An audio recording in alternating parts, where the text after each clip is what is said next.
Hey now! What is up, everybody? My name is Mike Brown, aka Review King MBN. Wow, wow. I was made aware when this trailer first came out a couple of months ago, but I almost forgot that this Mighty Morphin Power Rangers once and always was going to be a thing today. Netflix, for some reason, Netflix has gotten into the Power Ranger business. I mean, I know they have the TV shows and the backlog on there, but actually making brand new material, brand new stuff. Okay, this is only less than an hour long. It's like 50 something minutes long, but hey, why not? I decided to watch it and review it. And first, let me just get all of the real stuff out of the way. The acting is bad. The fighting is just as corny and cheesy. The writing is god awful. But I would be lying if I didn't admit that I had some fun. And I very nostalgically enjoyed myself watching this silly trip back in time. First things first, I was surprised at the very beginning of this movie special, TV special, whatever, that they killed Trini. Now, I know the actress who played Trini in the original series. I know she died like 20 or so years ago. So I get why they did it, but the Power Rangers was always on a certain time of day, obviously for kids. And you never saw people die. I don't even know if Rita Repulsa ever said, "I'm going to kill you," or some like they never really touched on death. It was always like you're defeated.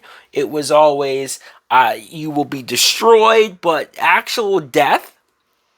So that threw me for a loop, seeing the Yellow Ranger, Trini, die, the character, and I thought that was interesting. I'm like, oh shit, and Rita Repulsa, it's the same voice from the original show.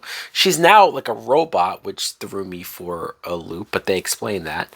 And now Rita Repulsa's back and causing all of this chaos, and she wants to open a portal to visit her younger self and tell her younger self everything from the future so that she can change the past and be more powerful, never get defeated.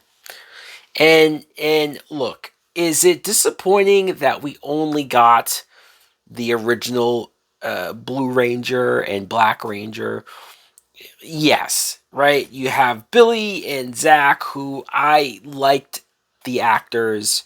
I liked those characters, but they weren't the biggest takeaway from the original show, right? Everybody remembers and talks about the Green Ranger Tommy and the Pink Ranger Kimberly. Now they're not in this movie. Obviously, Tommy, Jason David Frank, he passed away, but I think they shot this even before he passed away.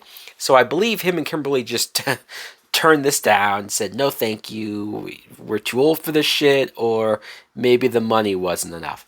Either way, I appreciated how they had to write them off, right? Rita Repulsa just captures them and turns them into little action figures, almost statues. And so it's up to the other gang. And they bring back uh, the girl that replaced Kimberly on the show to be the Pink Ranger, and the second Red Ranger. I don't know what happened to the original Jason. Like, where's that actor at? But they brought in actors from this show, even though it was the later iterations that I didn't follow as much. It was kind of cool to see this gang back together. And like I said, the acting is rough, but the acting was always rough. It would almost be more weird if the acting was all of a sudden better. If all of a sudden this became like a super serious and actually good production. There is a charm and there is a quality to the low budget levelness that I think just is integral right? It's important to the Power Rangers franchise. I know they tried to reboot the Power Rangers a few years ago, and they had a bigger budget, and they try to make something out of it. And as much as I had fun with that, I think this is what Power Rangers is. I think this is how Power Rangers work the best. Now, granted, I didn't watch any of like the Turbo stuff or the Zero stuff, whatever came much later on. I grew up on the original Mighty Morphin Power Rangers, so that's why I think this worked a little bit for me.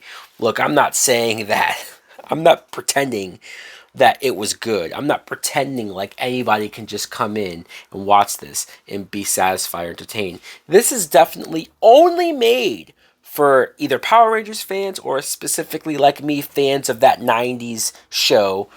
And I don't really know who else this is for, right? Who else is this for other than 30-year-olds who grew up on this, who are just like, yeah, sure, I'll watch that for 55 minutes. Because that's what I just did. And I'm not upset. You know, there were things about it that impressed me. When I said that the Trini character dies at the beginning, her daughter ends up taking up the mantle. She wants revenge and she joins the team, and they're reluctant to let her join at first. I didn't mind that actress. I didn't mind her coming in. I liked her story of why she wanted. It made sense. And hey, what more can I say? What more can I do to pretend like this is good? I'm just going to say that I enjoyed it. I had fun with it. Is it good? No. But did I have fun? Yes.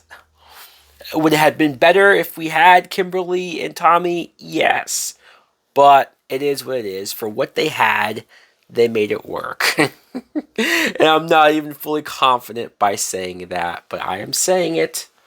So guys, let me know in the comments below. Did you too also watch Mighty Morphin Power Rangers once and always? Will this become a thing? Will Netflix continue to bring these guys back? I don't know. You have to do what you can to bring Amy Jo Johnson back, though. If nothing else, bring her back for the next one. They even had Alpha. Well, I guess we're at Alpha 8 now. That character, I was cringing going back to my childhood, hearing that again. Anyways, thanks for watching. Like, comment, subscribe. Later.